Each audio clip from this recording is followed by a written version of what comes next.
Assalamu alaikum, peace be with you. You're listening to Cup of Parenting podcast, and I'm your host, Aisha, a paediatric speech and language therapist, mum of 7 and parenting coach here in the UK.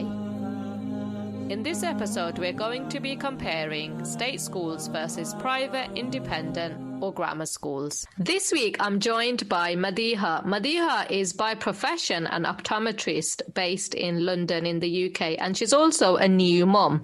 And the reason I've asked her to come onto the show is because she did exceptionally well in her studies, scoring some of the highest grades in her country for her GCSE exams, as well as scoring very highly in her A-levels and in the first class degree, which she got as well.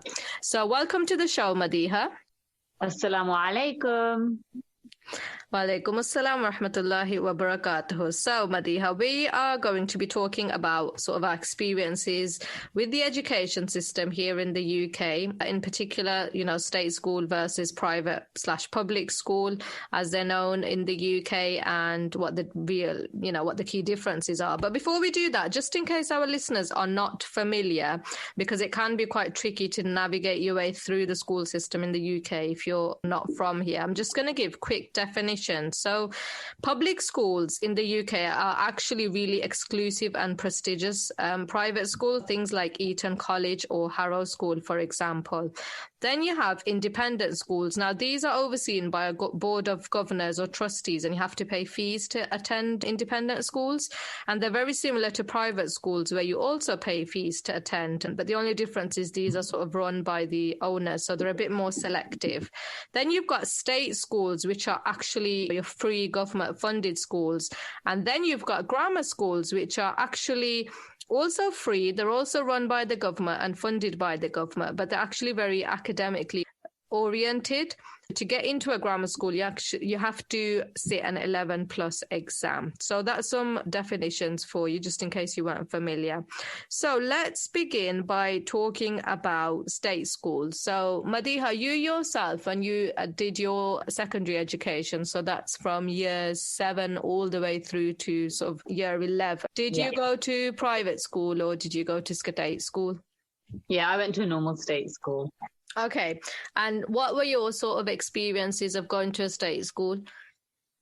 Yep. So I went to a female-only state school. At that age, obviously, with an Islamic upbringing, my parents thought it was the best thing to do is obviously have separate gender schools. So my brother went to a male-only school. Looking back at that as a parent, I also think that was an excellent choice. In terms of the difference with the state school compared to grammar school, which we will get onto in a little bit, I would say it's a lot less academically orientated. And that's because of the fact that there is such a wide range of abilities, and in one sense that's really good because you don't feel that kind of pressure because everyone's at such different levels. But at the flip side, there is a disadvantage in the sense that you might be academically excellent, but you are not pushed to excel just because there is other people in the classroom which are a little bit behind, and the classroom has to go at the pace of the majority of the people, if that makes sense. Mm-hmm. Yeah. So if you are looking to kind of go to a state school, I would definitely say make sure you go to one where, some are a little bit more academically orientated than others. I would definitely say you need to have a look at that. So if you have a child where you feel like, well, actually, my child doesn't really like or enjoy or is not good at studying, which is perfectly fine, but they're more into sports or arts. A lot of the state schools, especially the academies, they do kind of push you to that more artistic field, and that's absolutely fine. Whereas if you feel like actually my child is very academically inclined, then definitely that is something you need to look at when you are deciding what school you want to go for. Mm-hmm. I'm just going to pick you up on something you said a little bit earlier, Madiha. So you mentioned that you went to a female-only school. Now, some people would argue that for real-life experience, it's better to go to a co-ed school. What is your take on that? I know sort of statistically it's true, isn't it, that children who do attend a single-sex school during their secondary school education in particular score higher than co-eds. Would you agree with that? Yeah, absolutely. I think, to be honest, it's more about distractions, isn't it? Which is only natural. And, you are teenagers. And I think at that kind of moment in your life, sometimes you probably think you know better. But it's one of those things where, looking back, your parents do obviously make the decision in your best interest. And going to a female-only school, I think, just helps your focus. And it makes you feel like, oh, actually, I'm going to school for going to school. And I know that sounds a little bit cliche, but now if you look at children, younger and younger girls are like going to school wearing makeup and they need to have the latest bags and stuff. Whereas when I was in school, none of that was an issue. So it's all this sort of pressure now, peer pressure from society, distractions. Okay.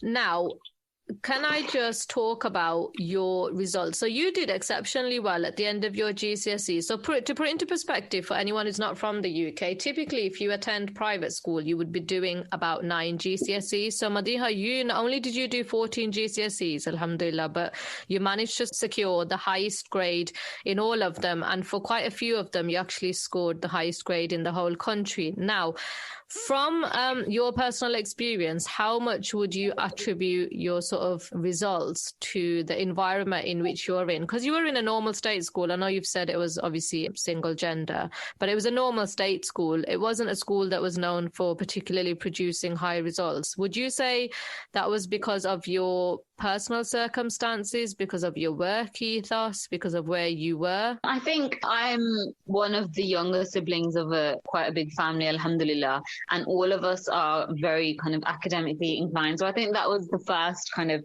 stepping stone for me, to have older siblings, all of whom, alhamdulillah, did get degrees. The second thing I would say is I myself was quite a driven person, and I think that definitely parents should take that into consideration when you are deciding between a state school or not. Is your child driven themselves? Because a lot of the motivation that I needed to get the grades I did has to come from within.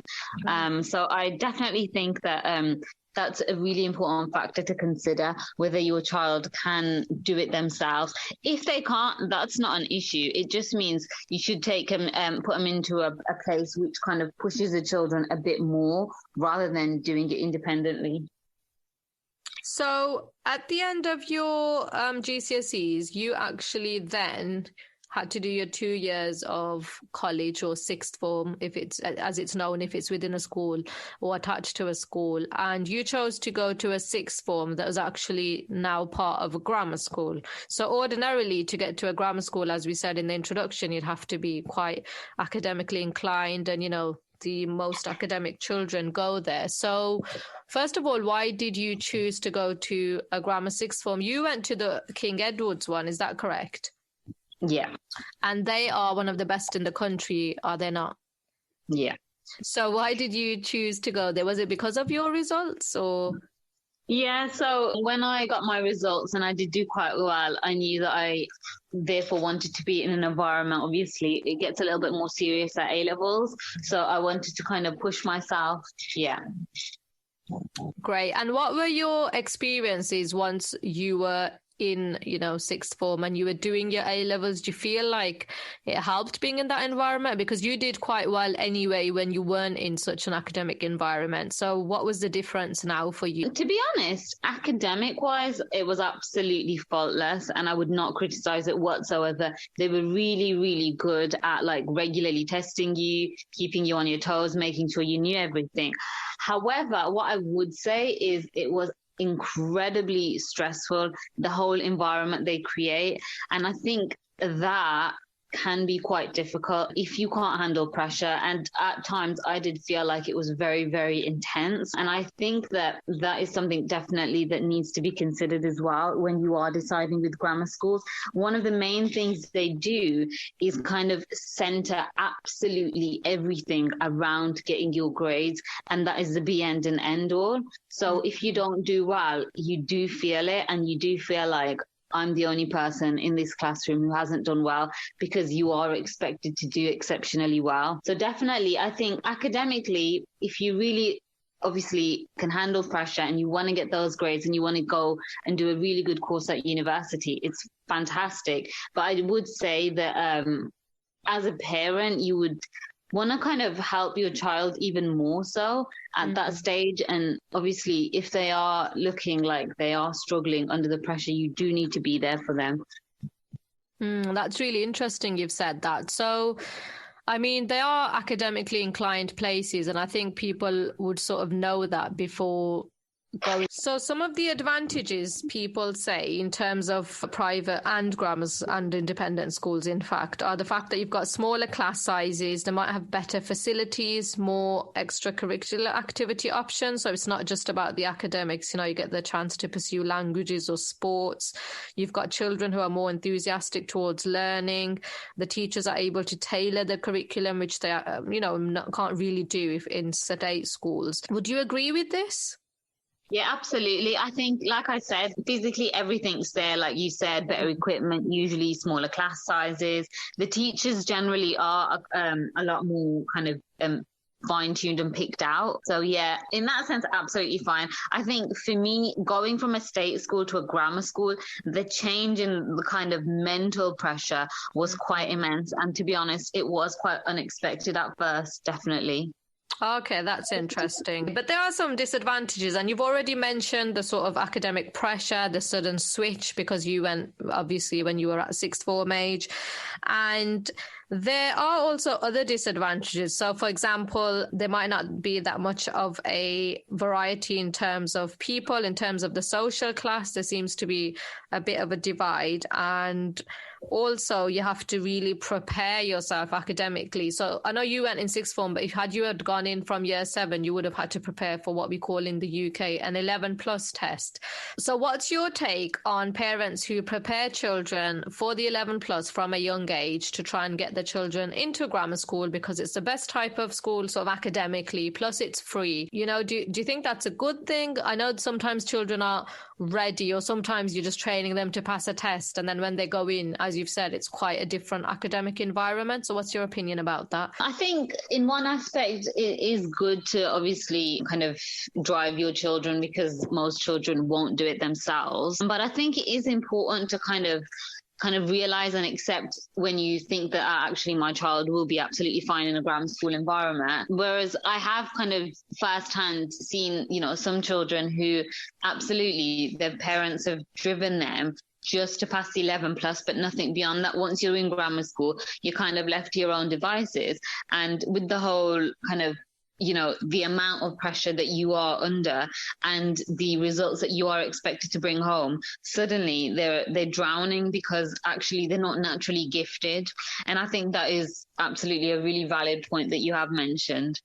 Okay, so then we come on to another point that I wanted to talk about, and that is that actually there are opportunities for funding and scholarship and bursaries that are available. So a lot of people say that it's great because children who might not otherwise have been able to afford a private education, at least if they can get into grammar school, that's it. Once they're in, they don't need to worry about paying fees because it's based just on academic merit. So did you find that to be true in terms of either yourself or friends that you know?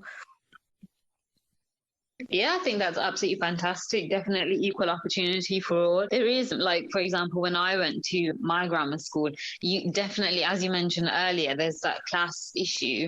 Yeah, absolutely. The majority of people who had come from the secondary version of the grammar school, they were very affluent, very well off, definitely like middle class, upper class. And sometimes, obviously, when I went, I was already 16, so I didn't kind of feel that kind of peer pressure. But when you go in there when you're like 11, 12 years old, when you're starting off in year 7, and, around you, people are like, oh, my mom's a doctor, my dad's a top lawyer. And then, you might feel like, oh, actually, I'm poor, my parents' jobs aren't that good.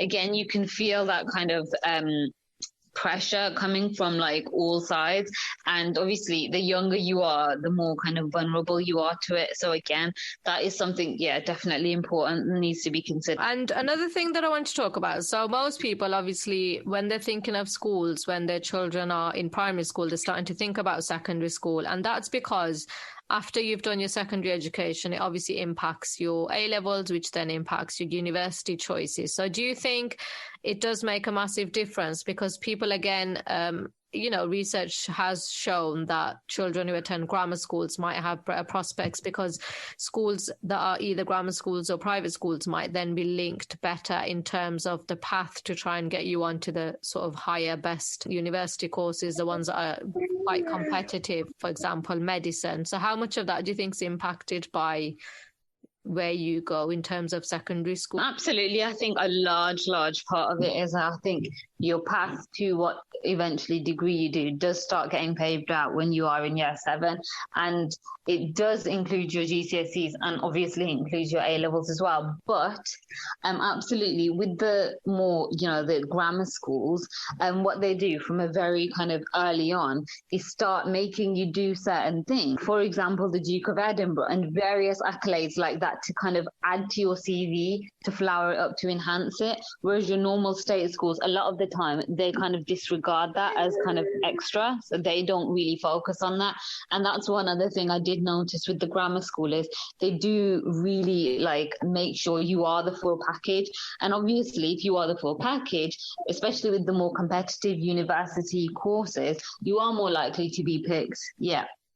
Okay, so that's interesting. Now, having said all of that, it's not the be all and end all, is it? Trying to, if you, for whatever reason, your child, whether that's through personal choice or circumstance, doesn't end up going to either grammar school or private school or independent school, especially during the sort of COVID in the past couple of years, if anything, we've learned how, there are other options basically, because the entire GCSE system was thrown into disarray, wasn't it? And a lot of people had turned to homeschooling as well. So I think that was a really important lesson for us. I mean, what would you say to parents out there who are not considering that route or haven't been able to go down that route, maybe because of financial circumstances or, as I've said, due to COVID, due to job losses, and their children are attending state schools? Because let's not forget, there are some really excellent state schools out there as well, aren't there?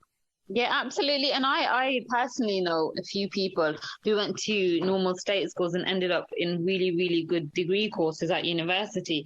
So I do have friends who are now doctors who went through an absolutely normal path. So at the end of the day, it is you and your own abilities, isn't it? And actually, a lot of universities now, which is a really good scheme they're doing, is making sure, you've probably seen it in the news as well, but making sure they accept a much more wide variety of social economic children. Yes, yeah. So they're sort of trying to seek out and balance the proportion of children, aren't they? And trying to allow. So it's not like some people just don't get the opportunity. I mean, everyone will get the opportunity. So if you do find, or if you are listening to this and your child's already in year 9, it's like you said, it's not the end of the world. It's absolutely your own child and your own abilities. A lot of the stuff that they do in schools, like I was saying, with flowering up your CV, you can do yourself with your children outside of school. That's a really interesting and important point. What extra activities would you say you did that helped you in your sort of future career prospects, or would you advise other parents to sort of think about? Definitely the number one is often repeated is being able to speak multiple languages. So if you are from a background where there is someone who can speak, a secondary language, definitely try and teach your children that and make sure they're at least somewhat fluent in it, because that is the number one thing on a CV, and that is something that universities really, really look for.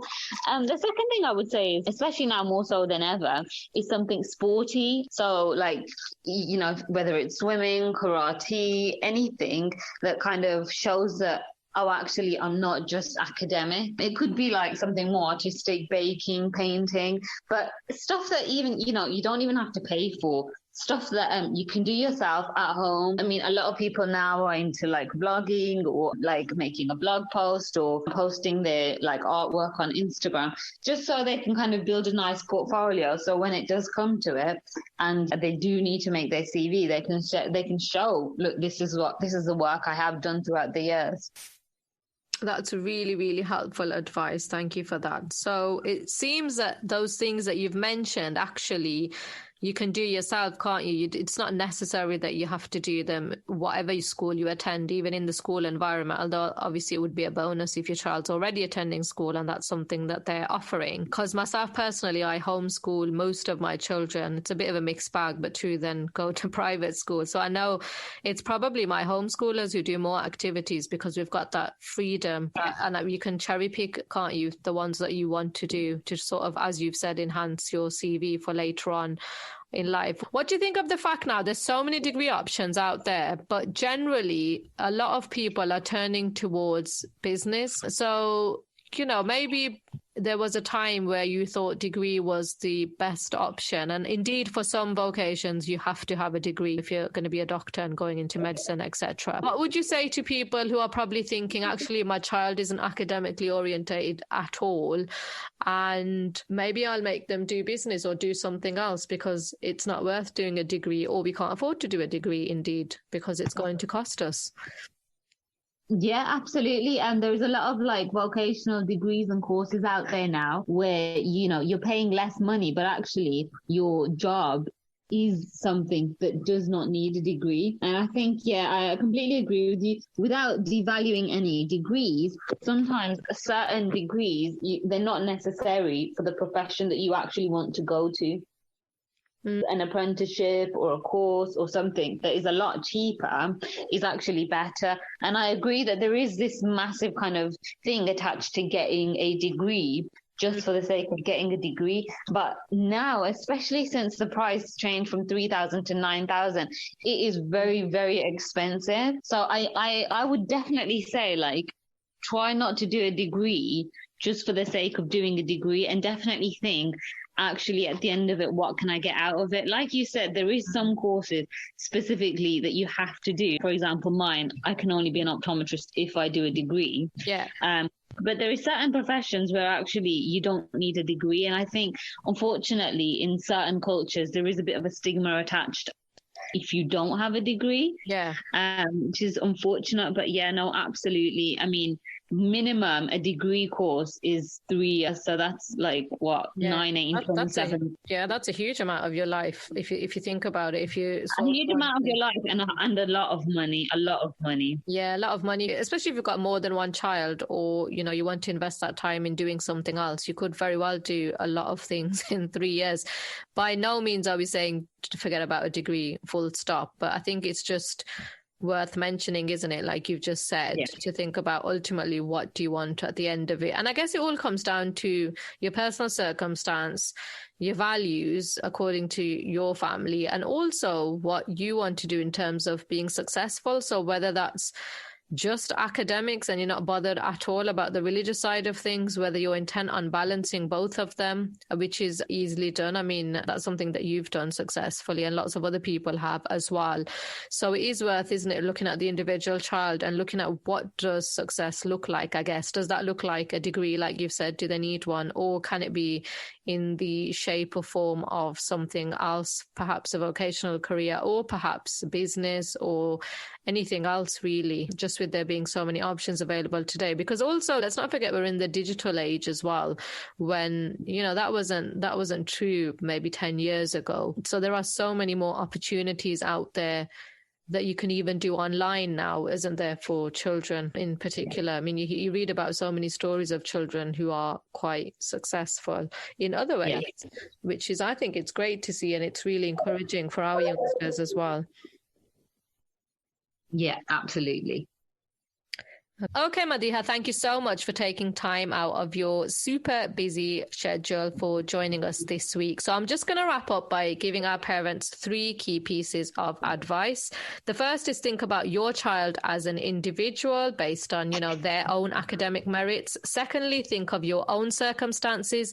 Think about things like what it means for your family, where your child goes to school, even little things like doing the school run every single day, fees, bus fares, the bus routes, things like that you might not ordinarily think about at the forefront.